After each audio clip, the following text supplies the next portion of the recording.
Hello,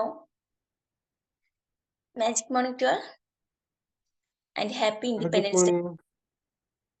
Okay, happy Independence Day. Same to you. Gopikamma.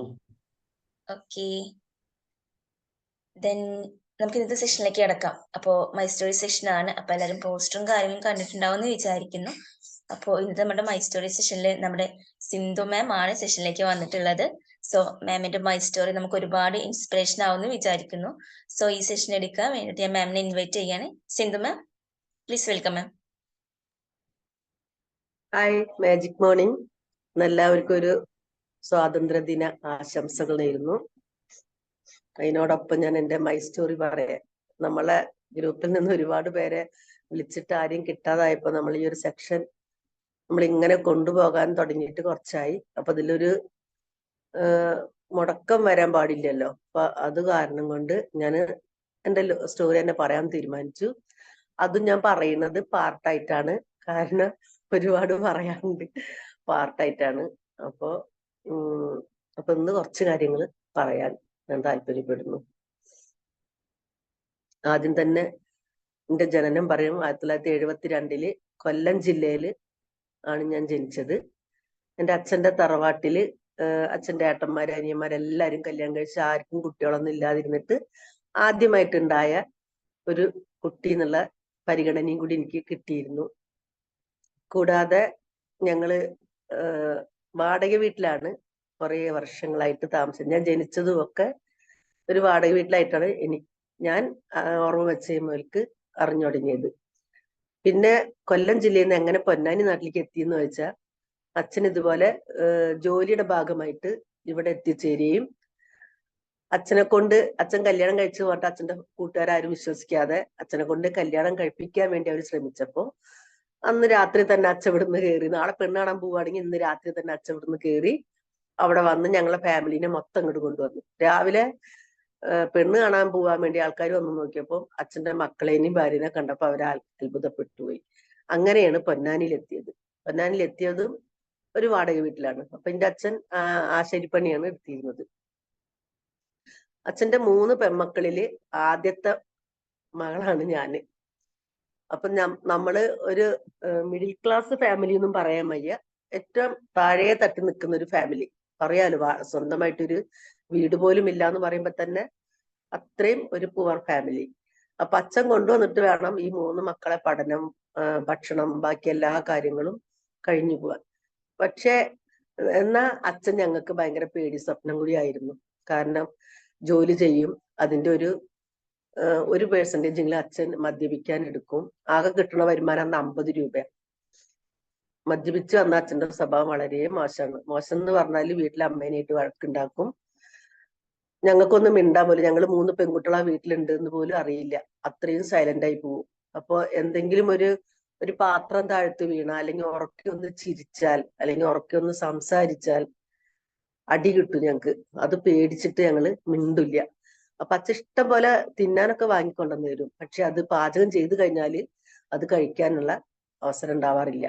മുഴുവനും back വശത്ത് ഒരു തോട് ഒഴുകുന്നുണ്ട്. ആ തോട്ടിലേക്കുള്ളതാ. ആ മീനുകൾക്ക് ഭക്ഷണം വേണം. അപ്പൊ അങ്ങനെ ഒരു പേടി സ്വപ്നത്തിൽ വളരുന്ന ഒരു കാലം. 10ാം ക്ലാസ് വരെ പഠിച്ചു. 10ാം ക്ലാസ് ഫസ്റ്റിലെ ഇയറിൽ ഒരു സബ്ജക്റ്റിന് പോയി. സെക്കൻഡ് ഇയറിൽ ഞാനത് എഴുതിയെടുത്തു. എൻ്റെ അനിയത്തിമാര് വീട്ടില് അച്ഛന്റെ കഷ്ടപ്പാടൊക്കെ കണ്ടിട്ട് ഒരു അനിയത്തി അമ്മ ജോലിക്ക് ഇറങ്ങി, കയറുപണിക്ക് ഇറങ്ങി. അത് കഴിഞ്ഞപ്പോഴേക്കും രണ്ടാമത്തെ അനുജത്തി 8ാം ക്ലാസ്സിൽ പഠനം നിർത്തി, അവളും ജോലിക്ക് ഇറങ്ങി. എന്തുകൊണ്ടോ എന്നെ ജോലിക്ക് പറഞ്ഞയക്കാൻ അച്ഛനും അമ്മയ്ക്കും താല്പര്യമില്ലാത്തതുകൊണ്ട് എന്നെ പറഞ്ഞയച്ചിരുന്നില്ല. അത് കഴിഞ്ഞ് കുറച്ച് കഴിഞ്ഞപ്പോഴേക്കും താഴെയുള്ള അനിയത്തി 10ാം ക്ലാസ് ഫെയിൽഡായി. പിന്നെ അവൾക്ക് പഠിക്കാൻ താല്പര്യമില്ലായിരുന്നു. അവളും ജോലിക്ക് ഇറങ്ങി. ഇവരെല്ലാരും ജോലിക്ക് പോവും, എന്നെ മാത്രം ജോലിക്ക് പറഞ്ഞയക്കില്ല. അങ്ങനെ ഞാൻ 10ാം ക്ലാസ് പാസ്സായതിനു ശേഷം ഞാൻ ഒരു ടൈലറിങ്ങിന് പോയി. അവിടുന്ന് കുറച്ചൊക്കെ ടൈലറിങ് കഴിഞ്ഞിരിക്കെ ഒരു 6 മാസം ആയിട്ടുണ്ടാവുള്ളൂ. അപ്പോഴേക്കും ഇതുപോലെ ഒരു മാരേജിന്റെ പ്രപ്പോസൽ വന്നു. അച്ഛൻ അത് കഴിക്കാൻ വേണ്ടിയുള്ള 17 വയസ്സാണ് അന്ന്. 17 വയസ്സ് ബർത്ത്ഡേ കഴിഞ്ഞതിന് ശേഷമാണ് മാരേജിന്റെ കാര്യം. അപ്പൊ എനിക്ക് തീരെ താല്പര്യം ഉണ്ടായിരുന്നില്ല. പിന്നെ അറിയാലോ 3 പെൺമക്കളാണ്. അന്നൊന്നും പിന്നെ ഇന്നൊക്കെ ആണെങ്കിൽ 21 വയസ്സ് 22 വയസ്സ് കഴിയണം പെൺകുട്ടികളെ കല്യാണം ചുമങ്ങ. അന്ന് അങ്ങനെയല്ല. അന്നിപ്പോ 17 വയസ്സിലും 14 വയസ്സിലും 15 വയസ്സിലൊക്കെ നമ്മളെ കല്യാണം ചുമക്കുന്നുണ്ട്. 17 വയസ്സിൽ കല്യാണം ഉറപ്പിച്ചു, എല്ലാം റെഡിയാക്കി. അങ്ങനെ ഇരിക്കെ ഒരു ഫാമിലി, എന്റെ തൊട്ട നൈബർ താമസിക്കുന്ന ഒരു ഫാമിലിയുടെ റിലേറ്റീവ് അതേവഴി വന്നപ്പോ വീട്ടിൽ പറഞ്ഞു, മോളെ അങ്ങോട്ട് വിടണ്ട, ആ ഫാമിലിയിൽ കുറച്ച് മെന്റൽ ഡിപ്രഷനുള്ള കുറച്ച് ആൾക്കാരുണ്ട്, അതുകൊണ്ട് അങ്ങോട്ട് പറഞ്ഞയക്കരുത് കുട്ടീനെ എന്ന് അവര് കൊറേ പറഞ്ഞു നോക്കി. പക്ഷെ അച്ഛൻ എന്ത് ചെയ്തു, പോയി അന്വേഷിച്ചപ്പോ നല്ലൊരു വീട്, അത്യാവശ്യം തരക്കേടില്ലാത്തൊരു വീട്, അതൊരു മിഡിൽ ക്ലാസ് ഫാമിലി ആയിരുന്നു. മിഡിൽ ക്ലാസ് എന്ന് തന്നെ അത്രയും കൂടി എടുത്തു പറയാനും പറ്റുന്നില്ല, അതേപോലത്തെ ഒരു ഫാമിലി. അംഗങ്ങൾ കൂടുതൽ, വരുമാനം കുറവ്, അതായിരുന്നു അവിടുത്തെ അവസ്ഥ. അപ്പോ എന്തായാലും വാടക കൊടുക്കാതെ താമസിക്കാനുള്ള ഒരു വീടുണ്ടല്ലോ. പിന്നെ ഞങ്ങൾക്ക് അന്ന് വെള്ളത്തിനൊക്കെ ഭയങ്കര ക്ഷാമ, പൈപ്പിൽ നിന്ന് കിട്ടിയിട്ട് വേണം എന്റെ വീട്ടിലൊക്കെ വെള്ളം ഉപയോഗിക്കാൻ. അപ്പൊ ഇവിടെ കിണറുണ്ട് മുറ്റത്ത്. അത്യാവശ്യം നോക്കിയപ്പോ എല്ലാ കാര്യങ്ങളും ഉണ്ട്. പക്ഷെ ഈ മെന്റലി ഡിപ്രഷനുള്ള ആൾക്കാരെ അവിടെ ഉണ്ട് എന്ന് അറിഞ്ഞിരുന്നില്ല, അച്ഛൻ അറിഞ്ഞിരുന്നില്ല. പറഞ്ഞിട്ടുണ്ടെങ്കിലും കൂടി അവിടെ ചെന്നപ്പോഴൊന്നും അച്ഛൻ അത് കണ്ടിട്ടുണ്ടായിരുന്നില്ല.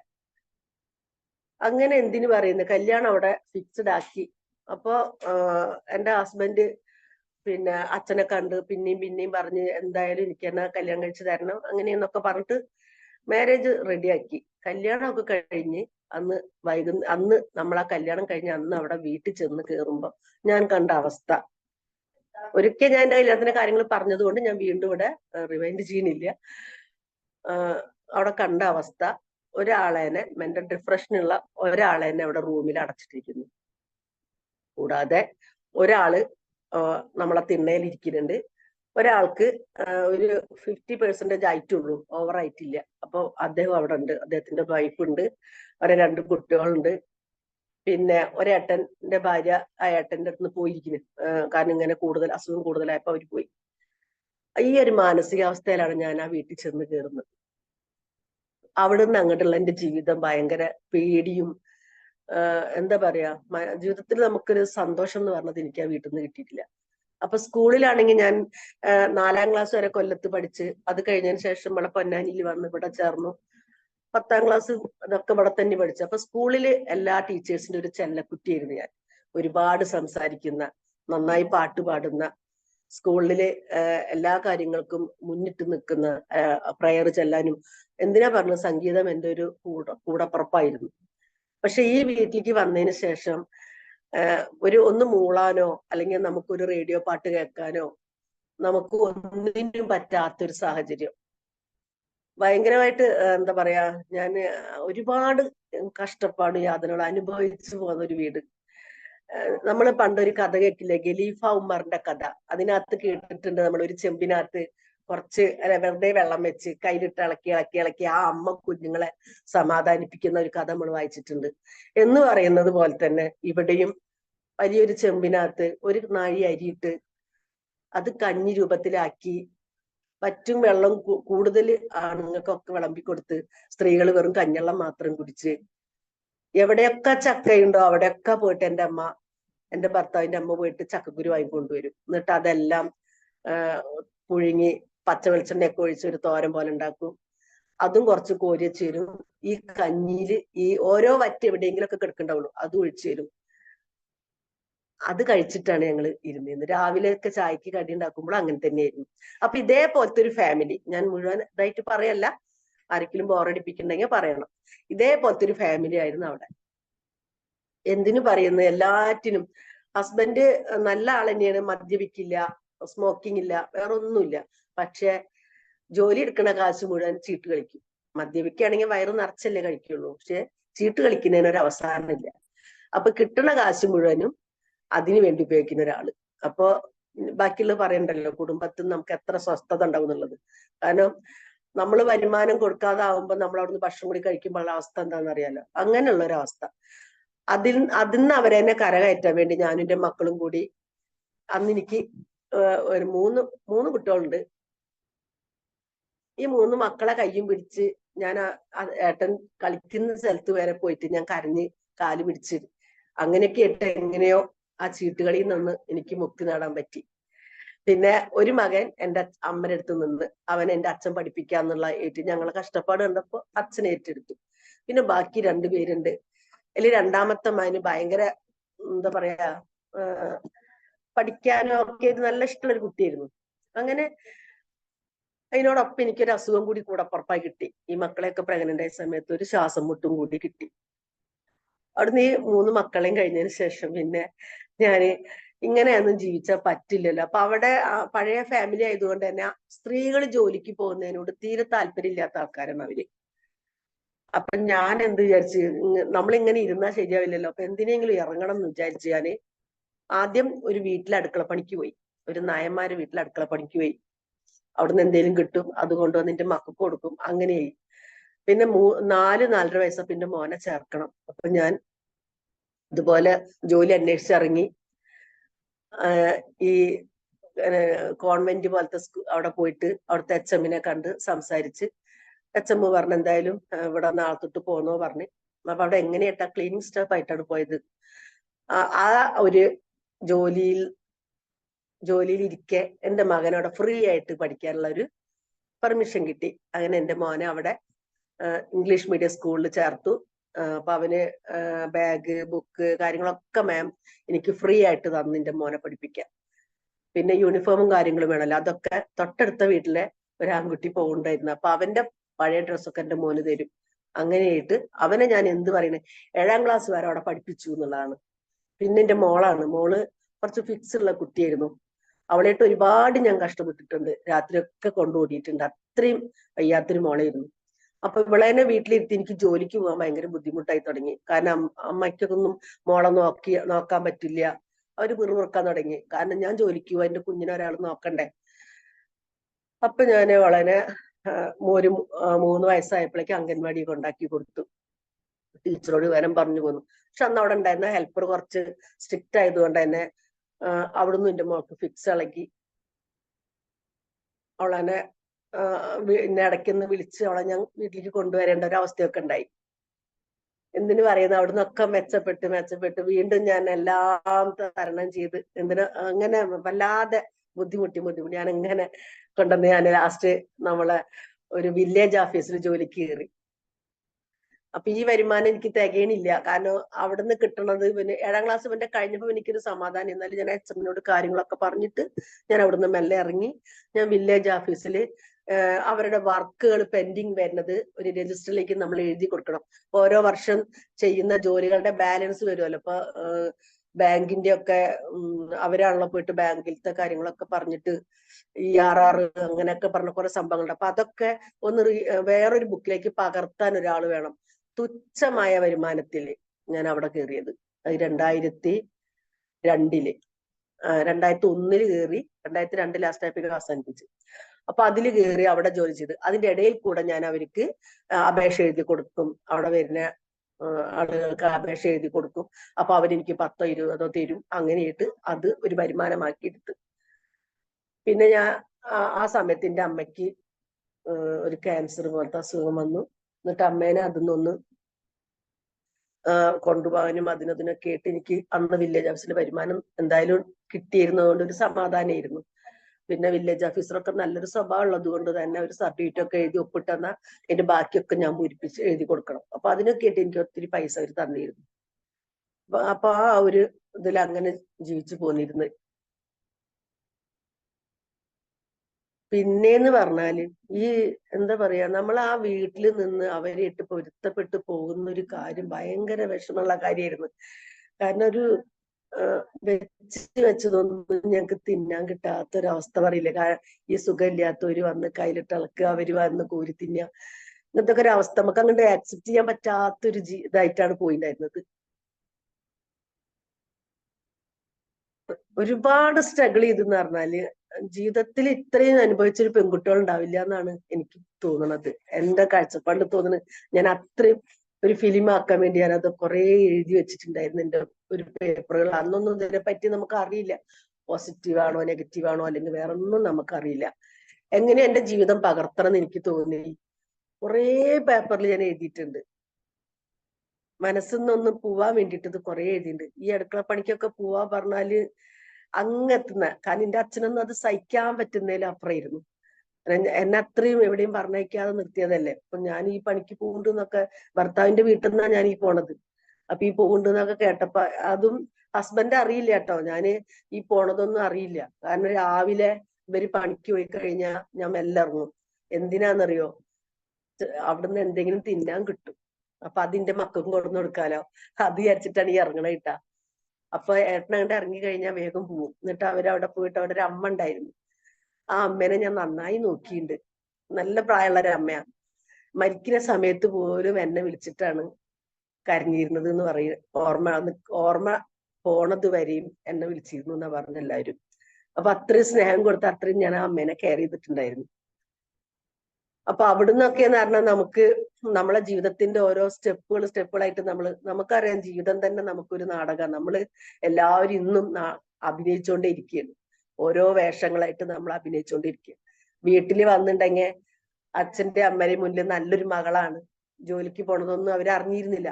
കുറെ കഴിഞ്ഞിട്ടാണ് അച്ഛനൊക്കെ അത് അറിയാൻ തുടങ്ങിയത്. എന്നിട്ട് അച്ഛൻ എന്നെ വിളിച്ച് ഒരുപാട് വഴക്ക് പറഞ്ഞു, എന്തിനാ നീ ഇങ്ങനെ പോണത്. പക്ഷെ എന്റെ ബുദ്ധിമുട്ടോടെ ഞാൻ പോണത്. പക്ഷെ അച്ഛനൊക്കെ എനിക്ക് എന്നും ഒരു കൈത്താങ്ങായിരുന്നു. എത്രയായാലും കല്യാണം കഴിഞ്ഞ ശേഷം ഒരുപാട് അച്ഛൻ മാറിയിട്ടുണ്ടായിരുന്നു. പിന്നെ ഞങ്ങൾ ഇവിടെ കുറച്ചിങ്ങോട്ട് മാറി, കുറച്ച് സ്ഥലമൊക്കെ എടുത്ത് വീടൊക്കെ വെച്ചതിന് ശേഷം എന്റെ അച്ഛൻ ഇങ്ങോട്ട് മാറിയപ്പോ അച്ഛൻ ഒന്നും കൂടി ബെറ്ററായി. ഇതൊക്കെ നിന്ന്. പക്ഷെ അച്ഛൻ അധിക കാലം ആയുസ് ഉണ്ടായില്ല എന്നുള്ളതാണ്. ഞങ്ങൾക്ക് അങ്ങനെ ഒരു അച്ഛനെ ആയിട്ട് ജീവിക്കാൻ, കുറച്ച് കൂടുതൽ ജീവിക്കണം എന്ന് ആഗ്രഹം ഉണ്ടായിരുന്നു. പക്ഷെ എന്റെ അച്ഛൻ ഒരു 63-ാമത്തെ വയസ്സിൽ എന്റെ അച്ഛൻ മരണപ്പെട്ടു. അതും ക്യാൻസർ തന്നെയായിരുന്നു. അമ്മ ആ ഒരു ക്യാൻസർ രോഗത്തിൽ നിന്നൊക്കെ ഒന്ന് എന്താ പറയാ നല്ല മെച്ചപ്പെട്ട്, അമ്മയ്ക്ക് യൂട്രസിന്റെ പുറത്തായതുകൊണ്ട് തന്നെ റേഡിയേഷനിലൂടെ ഒക്കെ അത് മാറി. അമ്മ ഒന്ന് ഇപ്പോഴും അമ്മ ഇപ്പൊ പിന്നെ പ്രഷർ ഷുഗറുള്ള സംഭവങ്ങളുള്ളൂ. എന്നാലും അതൊക്കെ ഒന്ന് റിക്കവർ ആയി വന്നതുകൊണ്ട് അതൊരു സമാധാനമായി. പിന്നെ എന്റെ വീട്ടിലെ അവസ്ഥ പറഞ്ഞ എന്റെ അനുജത്തിയായിരുന്നു. അവൾക്ക് 2 കുട്ടികളുണ്ട്. അവളെ ഹസ്ബൻഡ് ഇതുപോലെ മഞ്ഞപ്പിത്തം പിടിച്ച് മരണപ്പെട്ട്. ഇപ്പൊ അനിയത്തിയും 2 മക്കളും എന്റെ അമ്മയുടെ കൂടെ തന്നെയാണ്. പിന്നെ 3-ാമത്തെ അനിയത്തി ഉള്ളത് കൊല്ലം നാട്ടിൽ തന്നെ എന്റെ അമ്മയുടെ ആങ്ങളുടെ മകനാണ് കല്യാണം കഴിച്ചു കൊണ്ടുപോയത്. അവൾ അവിടെ സെറ്റിലായി. അങ്ങനെ പോകുന്നു ഞങ്ങളെ ജീവിതം.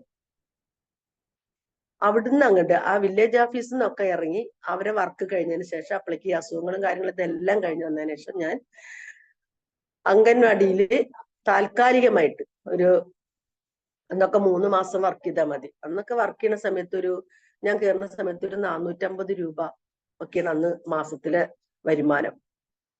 അപ്പൊ താൽക്കാലികമായിട്ട് പോയിട്ട് ഞാൻ അപേക്ഷ കൊടുത്ത് കയറാൻ വേണ്ടിയിട്ട്.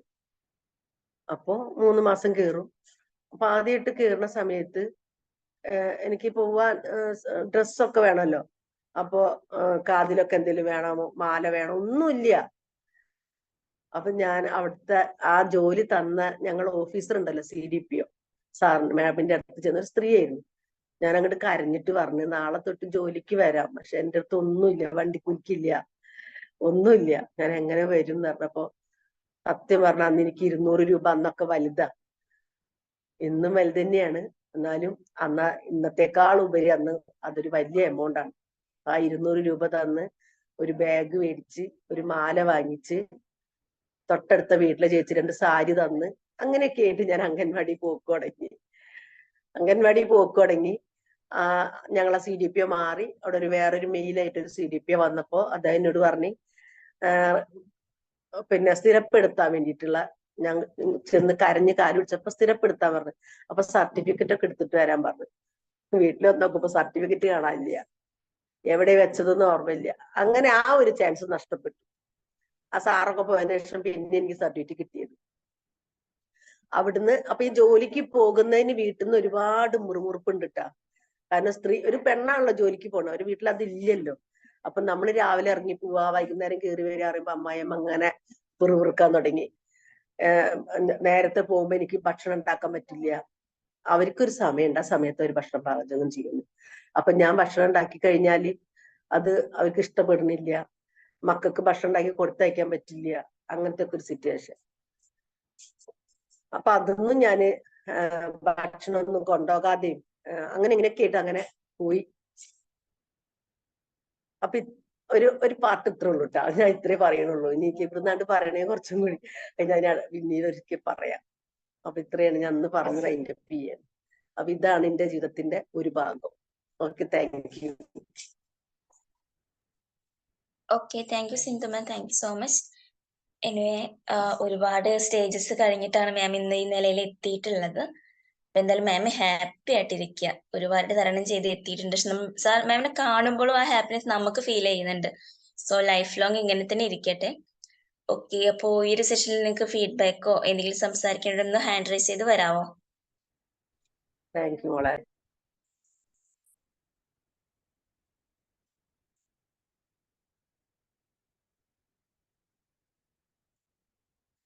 Hello. Okay, Preetha ma'am. Hello, good morning സിന്ധേച്ചി. ഹലോ. Hi, good morning. ഞാൻ എന്താ അറിയാം വൈൻഡപ്പ് ചെയ്യാൻ കാരണം, ഇവിടെ ഒരു പട്ടിക്കുട്ടി ഉണ്ട്. അവളിവിടെ എല്ലാരും നീറ്റ് കഴിഞ്ഞാൽ അവള് ഭയങ്കര കൊര. അപ്പൊ ഇത് ഓപ്പൺ ചെയ്താ പിന്നെ പറ്റില്ല, അതാ പറിച്ചിട്ട് നിർത്തിയിട്ടാ. പറയും പ്രീത. ഗുഡ് മോർണിംഗ് ആൾ. എന്തായാലും സിന്ധേച്ചി ഒരു മോട്ടിവേഷണൽ സ്റ്റോറി തന്നെ. പറഞ്ഞ പോലെ നമ്മള് സംസാരിക്കാറുണ്ട്, കാര്യങ്ങളൊക്കെ പറയാറുണ്ട്. പക്ഷെ ഇതുപോലുള്ളൊരു കാര്യങ്ങള് അല്ലെങ്കിൽ ഇതുപോലെ ഇത്രയധികം സ്ട്രഗിൾ ചെയ്തിട്ടാണ് ഈ ഒരു ഇതിലേക്ക് എത്തിയത് എന്നുള്ളൊരു കാര്യം അറിഞ്ഞിട്ടുണ്ടായിരുന്നില്ല. എന്തായാലും എല്ലാ കാര്യങ്ങളും അല്ലെങ്കിൽ എല്ലാവിധ കാര്യങ്ങളും തരണം ചെയ്തിട്ട് ഈ ഒരു ലെവലിലേക്ക് എത്തിയിട്ടുള്ള സിന്ധേച്ചിയുടെ, അതായത് സിന്ധേച്ചിയുടെ ആ ഒരു ക്യാരക്ടർ തന്നെയാണ്. സ്വയം മാറിയതായിരിക്കാം, അതോ ഇനിയിപ്പോ ജന്മനാ കിട്ടിയിട്ടുള്ളതാണോ എന്ന് അറിയില്ല. ചെറുപ്പത്തിലൊക്കെ നല്ല ആക്റ്റീവ് ആണെന്ന് സിന്ധേച്ചിനെ പറഞ്ഞു. ചിലപ്പോ അതായിരിക്കാം. പിന്നെ അവിടുന്ന് ജീവിക്കുക എന്നുള്ള ആ ഒരു കാര്യം വേറെ ആരും ഇല്ല. നമ്മൾ തന്നെ മുന്നിട്ട് ഇറങ്ങണം, നമ്മുടെ മക്കളെ വളർത്താൻ നമ്മൾ തന്നെ മുന്നിട്ട് ഇറങ്ങണം എന്നുള്ള ആ ഒരു കുറച്ച് തീരുമാനത്തിൽ സിന്ധേച്ചി ഈ ഇത്തരത്തില് ഉയർന്ന് നല്ല ആക്റ്റീവ് ആയിട്ടുള്ളൊരു പേഴ്സണാലിറ്റിക്ക് ഉടമയായത് എന്തായാലും വളരെ നല്ലൊരു മോട്ടിവേഷണൽ സ്റ്റോറി തന്നെ. ഓക്കെ, താങ്ക് യു സിന്ധേച്ചി. Okay, thank you. Then Megha ma'am. Magic morning. ഓരോരുത്തരും അവരവരുടെ കഥ, നമ്മുടെ അനുഭവങ്ങൾ വെച്ച് നമുക്ക് തോന്നും, അയ്യോ ഞാൻ അനുഭവിച്ച പോലെ ഈ ലോകത്ത് ആരും അനുഭവിച്ചു കാണില്ല, എൻ്റെ കഥയായിരിക്കും ഏറ്റവും വലുത് എന്നൊക്കെ. പക്ഷെ മറ്റൊരാളുടെ കഥ കേൾക്കുമ്പോഴാണ് ഞാൻ അനുഭവിച്ചതൊന്നും ഒന്നും അല്ല, ഇത്രയൊക്കെ ദുരിതങ്ങളും ദുഃഖങ്ങളും ഒക്കെ അനുഭവിച്ചവർ നമ്മുടെ ഇടയിൽ ഒരുപാടുണ്ട് എന്ന് കേൾക്കാൻ പറ്റും. സിന്ധു മാം പറഞ്ഞപ്പോൾ സത്യത്തിൽ ഞാൻ അറിയാതെ എൻ്റെ കണ്ണുകൾ നിറഞ്ഞു പോയായിരുന്നു. ബാല്യം തൊട്ട് അനുഭവിക്കുക. നമുക്ക് ഏറ്റവും കുഞ്ഞിലെ വേണ്ടത് അച്ഛൻ്റെ അമ്മയുടെ സ്നേഹമാണ്. അത് കിട്ടാതെ വരുമ്പോൾ അവിടെ നമുക്ക് യാതൊരു ഉറപ്പും ഇല്ലാത്തൊരു ജീവിതം ആവുമ്പോൾ നമ്മൾ എന്തുമാത്രം തളർന്നു പോകും. അത് കേട്ടപ്പോൾ എനിക്ക് ഭയങ്കര സങ്കടം തോന്നി. വയ്ക്കുന്ന ആഹാരങ്ങളെല്ലാം തോട്ടിലേക്ക് ഒഴുക്കി വിടുക, വിശന്നിരിക്കുന്ന 3 വയറുകൾ, അത് വയ്ക്കുന്ന അമ്മയുടെ പ്രയാസം, മക്കൾക്ക് കൊടുക്കാൻ പറ്റാതെ അത് നഷ്ടപ്പെടുമ്പോൾ ഉണ്ടാകുന്ന വേദന. സത്യത്തിൽ അതൊക്കെ കേട്ടപ്പോൾ എനിക്ക് വല്ലാത്ത സങ്കടം തോന്നി. പിന്നെ ഒരു പെണ്ണിന്റെ ജീവിതം തുടങ്ങുന്ന അവളുടെ വിവാഹത്തോടെയാണ്. ഭർത്താവിന്റെ വീട്, അവള് വീട്ടിലൊന്നും ഇല്ലെങ്കിലും നമ്മൾ സ്വപ്നം കാണുന്നത് എനിക്കൊരു ലോകമുണ്ട്, എനിക്കൊരു ജീവിതമുണ്ട്, ഞാൻ അവിടെ ചെന്ന് നന്നാവും. പക്ഷെ അവിടെയും നമുക്ക് പരാജയമാവുമ്പോൾ പിന്നെ എന്തുകൊണ്ടാ ജീവിച്ചിരിക്കാൻ പറ്റുക? സിന്ധു മാം ആയതുകൊണ്ട് ജീവിച്ചിരിക്കാൻ തോന്നി. അല്ലാത്തതാണെങ്കിൽ എങ്ങനെയെങ്കിലും ജീവിതം അവസാനിപ്പിച്ച് കളയാം. അല്ലെങ്കിൽ ഇതുപോലെ മെന്റലായിട്ട് ഡിപ്രഷൻ ഉള്ളവരെ കാണുമ്പോൾ നമുക്ക് അത് തന്നെ വന്നുകൂടാ. നമ്മൾ അതിലൊരാളായി മാറിയേക്കാം. പക്ഷെ അതിൽ നിന്നൊക്കെ മാറി എത്രയൊക്കെ പോസിറ്റീവ് ആയിട്ട് ജീവിതത്തിൽ എന്തൊക്കെ കാശില്ലെങ്കിലും അതൊക്കെ അഡ്ജസ്റ്റ് ചെയ്ത് ജീവിക്കാൻ കഴിയുക, അത് സത്യത്തിൽ ഒരു ധീര വനിത തന്നെയാണ്. യുദ്ധം ചെയ്തല്ല ഒരു മനുഷ്യർ ജയിക്കുന്നത്. ശരിക്കും ജീവിതത്തിലെ ഈ യുദ്ധങ്ങളാണ് ഓരോരുത്തർക്കും വലിയ യുദ്ധങ്ങൾ. നമ്മൾ 2ാം മഹായുദ്ധവും 1ാം ലോക മഹായുദ്ധവും ഒന്നും പഠിച്ചതുപോലെ അല്ല ജീവിതത്തിൽ അനുഭവിക്കുന്ന ഈ യുദ്ധം ചെയ്ത് ജീവിക്കുക. പക്ഷെ എപ്പോഴും ഞാൻ ശ്രദ്ധിക്കാറുണ്ട് സിന്ധു മാം എത്ര ആക്റ്റീവായിട്ടാണ് ഓരോ കാര്യങ്ങൾ പറയുന്നത്. അതിൽ തെറ്റുണ്ടെങ്കിൽ അത് മുഖത്ത് നോക്കാതെ തന്നെ തിരുത്താൻ പറ്റുന്നത്, അതൊക്കെ ഒരു വലിയ കഴിവാണ്.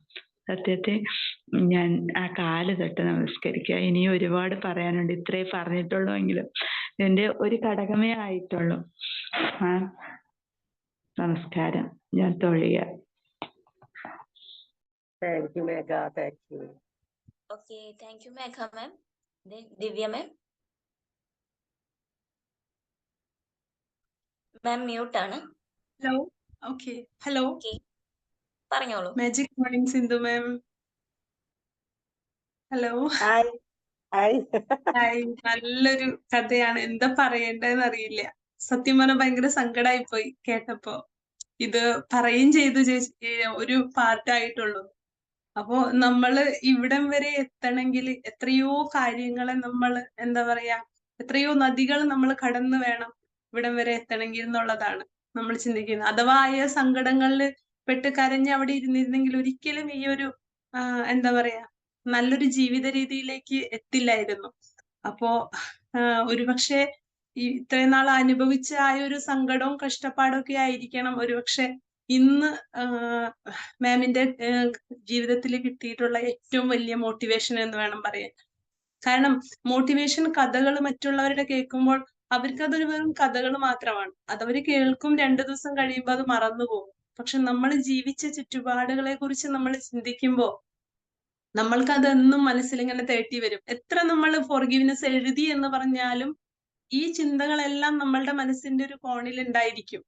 പക്ഷെ അതൊക്കെ തന്നെയാണ് നമ്മളെ ജീവിതത്തിലേക്ക് കൈപിടിച്ചുയർത്താൻ സാധിക്കുന്നത്. 2 തരത്തിലുള്ള വഴികളുണ്ട്. ഒരു വഴി എന്ന് പറയുമ്പോൾ ആ സങ്കടത്തിൽ വിട്ട് ഇങ്ങനെ കരഞ്ഞെടുക്കുക എന്നുള്ളതാണ്. രണ്ടാമത്തെ വഴിയാണ് എന്തും ചെയ്ത് പൊരുതി എത്തുക എന്നുള്ളത്. അപ്പൊ ഈ ഒരു സ്വഭാവ സവിശേഷത എന്ന് പറയുന്നത് സിന്ധു മാമിന്റെ കയ്യില് ജന്മനാ കിട്ടിയിട്ടുള്ളതാണ്. അതുകൊണ്ടാണ് ഇവിടം വരെ എത്താനായിട്ട് സാധിച്ചത് എന്ന് വേണം പറയാൻ. വളരെ സന്തോഷം. ഒപ്പം നല്ല സങ്കടം തോന്നുന്നു കേട്ടപ്പോ. സത്യം പറഞ്ഞാൽ കരച്ചില് വന്നു. എന്താ ചെയ്യാ. Thank you so much. ഒരുപാട് ഉയരങ്ങളിൽ ഇനിയും എത്തട്ടെ. സമയവും പ്രായവും ഒന്നും എന്താ പറയാ ഇതിനൊരു ഇതല്ല. ഇനിയും ഉയരങ്ങളിൽ എത്താനായിട്ട് നമുക്ക് സാധിക്കും എന്നുള്ളതാണ് കാണിച്ചു തരുന്നത്. വളരെ ആക്റ്റീവാണ്. അപ്പൊ ഞാൻ ഇടയ്ക്ക് പ്രീതേച്ചിയോട് പറയും, പ്രീതേച്ചി സിന്ധു മാം നല്ല ആക്റ്റീവാണ്. അപ്പൊ ഇതൊക്കെയാണ് നമ്മൾക്ക് എന്താ പറയാ, നമ്മള് നല്ലൊരു ജീവിത രീതിയിൽ ജീവിച്ചു വന്നിരുന്നെങ്കിൽ ഒരുപക്ഷെ ഒരിക്കലും നമുക്ക് ഇത്രയും സ്ട്രെങ്ത് കിട്ടില്ലായിരുന്നു.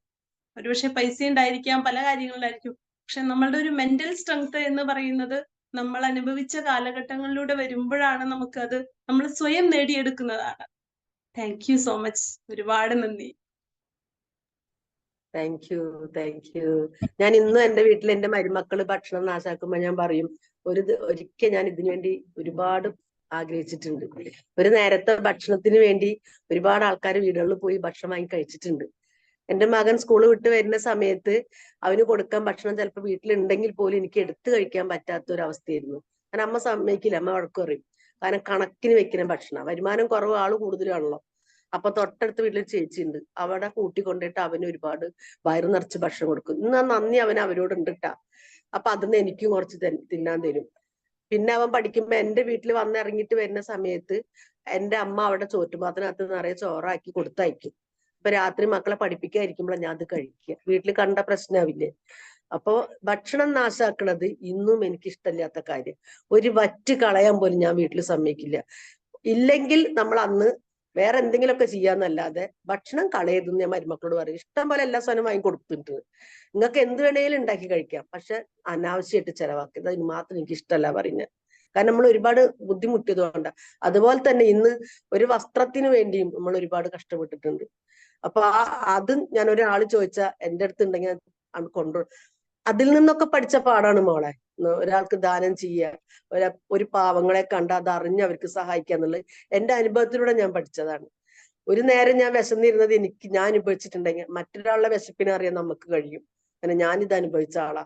അതുകൊണ്ട് ആര് വിശന്നിരുന്നാലും നമ്മളെ ചുറ്റുപാത്രം എടുത്ത് അവർക്ക് കൊടുക്കുക എന്നല്ലാണ്ട് ഒരിക്കലും ഞാൻ അത് കണ്ടില്ല എന്ന് നിശ്ചയം പോരാറില്ല. ഇന്നും ഞാൻ അതാ ചെയ്തു പോരുന്നത്.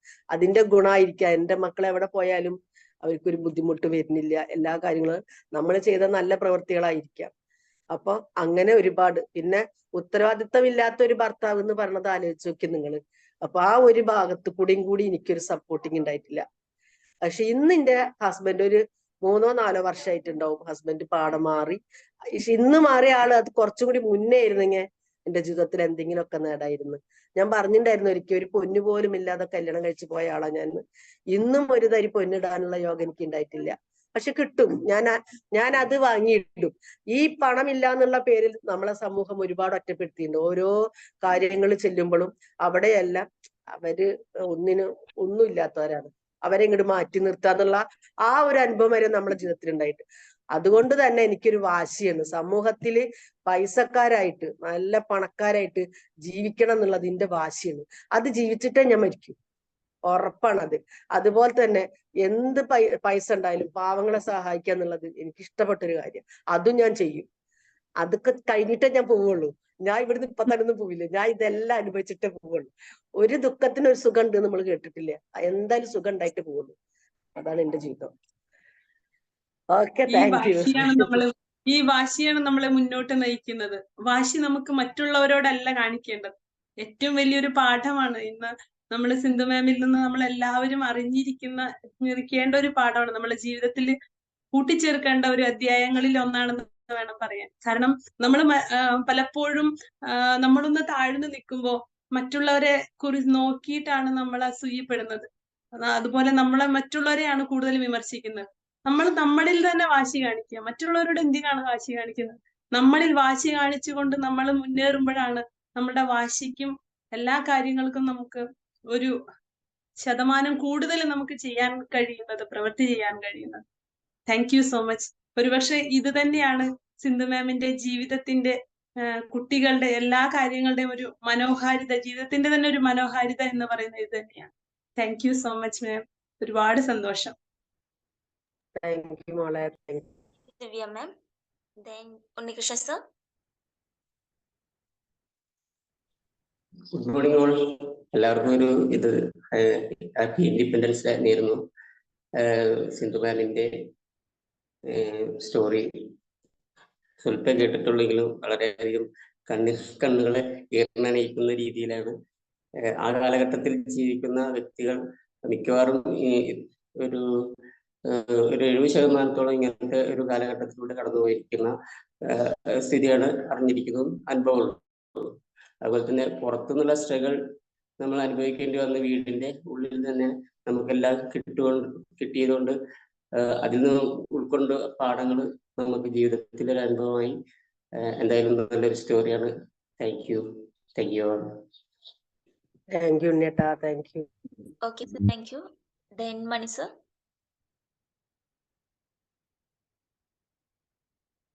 Magic morning Sindhu ma'am. Hi. നല്ലൊരു പ്രസന്റേഷൻ ആയിരുന്നു. പ്രത്യേകിച്ച് വളരെ വിഷമകരമായ ദുഃഖകരമായ പല സാഹചര്യങ്ങളിലും നിങ്ങൾ കടന്നു പോയിട്ടുണ്ട്. അത് ശരിക്കും പറഞ്ഞാൽ നിങ്ങൾ അതിനെതിരായിട്ട് ഒഴുക്കിനെതിരെ നീന്തുക എന്നുള്ളത് അതാണ് അത് സംഗതി. അപ്പം അത്തരം സാഹചര്യങ്ങളിൽ മറ്റവരെല്ലാം തളർന്നു പോകുന്ന ആ ഒരു പീരീഡിൽ വളരെ ഉത്തമ വിശ്വാസത്തോടു കൂടി ലൈഫിൽ മുന്നോട്ട് പോകാനുള്ള ഒരു കരുത്ത്, ആ ധീരത അത് കാണിച്ചു എന്നുള്ളതാണ്. അതുകൊണ്ട് തന്നെയാണ് ഇപ്പോഴും നിങ്ങൾ സ്വന്തം ഫാമിലിയോട് കാണിക്കുന്ന ആത്മാർത്ഥതയും സ്നേഹവും ആ കുട്ടികളോടുള്ളതും ഭക്ഷണത്തിന്റെ വാല്യൂ ഇങ്ങനെയുള്ള പല കാര്യങ്ങളിലും വളരെയധികം ഉത്തമ വിശ്വാസത്തോട് കൂടിയിട്ട് മുന്നോട്ട് പോകാനുണ്ടായത്. സ്വന്തം ഫാമിലി ഒത്തുപിടിച്ച് അതിനെ മുന്നോട്ട് കൊണ്ടുപോകാൻ പല വിഷമങ്ങളും പല രീതിയിലും ആക്രമിക്കുമ്പോഴും അതിനെതിരെ സംയമനം പാലിച്ച് ഇനിയും നല്ലൊരു ജീവിതം നമുക്ക് കിട്ടുന്നുള്ള ഒരു ഉത്തമ വിശ്വാസം മുന്നിൽ ഉണ്ടായിക്കൊണ്ട് ജീവിക്കുക എന്നുള്ളതാണ്. പലർക്കും ഒരു മാതൃകയാകുന്ന ഒരു ഇതാണ് പിടിച്ചു നിൽക്കുക എന്നുള്ളത്. പലരും പതറി പോകാറുണ്ട്. പക്ഷെ നിങ്ങൾ അത് വളരെ ധീരതയോടെ തന്നെ കൈകാര്യം ചെയ്തിട്ടുണ്ട്. സ്വന്തം ലൈഫ് ദൈവം തന്ന ആ അനുഗ്രഹം നമുക്ക് നല്ല രീതിയിൽ ഉപയോഗപ്പെടുത്തി എന്നുള്ളതാണ്. ഏതായാലും അഭിനന്ദനങ്ങൾ. Thank you very much. നന്നായിട്ടുണ്ട്. ഓക്കെ മണി സാറേ, താങ്ക് യു. അതിൽ ഞാൻ ഇന്ന് മാതൃകയായിട്ട് എടുക്കണ എന്റെ അമ്മേനെയാണ്. കാരണം എന്റെ അമ്മ ഒരുപാട് കഷ്ടപ്പാടുകൾ എന്റെ അച്ഛന്റെ അടുത്ത് നിന്നൊക്കെ, അച്ഛനൊക്കെ വെള്ളം അടിച്ചൊന്നും ഞാൻ പറയില്ല, അമ്മേനെ ഒത്തിരി അടിക്കുന്നു. പക്ഷെ എന്റെ അമ്മ ഞങ്ങള് 3 പെൺമക്കളെ ചേർത്ത് പിടിച്ച് ഇത്രയും കാലം എന്റെ അമ്മ ജീവിക്കാൻ കാണിച്ച ആ ഒരു മനസ്സ്, അത് ഞാൻ എന്റെ അമ്മേനെ ഒന്ന് കെട്ടിപ്പിടിച്ചൊരു കൊടുക്കുക. കാരണം എന്റെ അമ്മയാണ് ഞങ്ങളെ മാതൃക. കാരണം എന്റെ അമ്മയുടെ ജീവിതം കണ്ടാണ് ഞാനൊക്കെ വളർന്നത്. അപ്പൊ അത്രയും സ്ട്രഗിൾ ചെയ്ത് ഞങ്ങള് 3 പെൺകുട്ടികളെ ഈ ലെവലിലേക്ക് എന്റെ അമ്മ കൊണ്ടുവന്നിട്ടുണ്ടെങ്കിൽ അതിന്റെ ഏറ്റവും വലിയ അമ്മയ്ക്ക് തന്നെ ഞാൻ കൊടുക്കണത്. അതുകൊണ്ട് തന്നെ എനിക്ക് എന്റെ അമ്മ കഴിഞ്ഞുള്ള ആരും, ഞാൻ ഏറ്റവും കൂടുതൽ ഈ ലോകത്ത് ഞാൻ സ്നേഹിക്കണമെങ്കിൽ എന്റെ അമ്മേനെ മാത്രമാണ്. കാരണം എന്റെ അമ്മ അത്രയും കഷ്ടപ്പെട്ടിട്ടുണ്ട്. Okay, thank you. Okay Sindhu ma'am.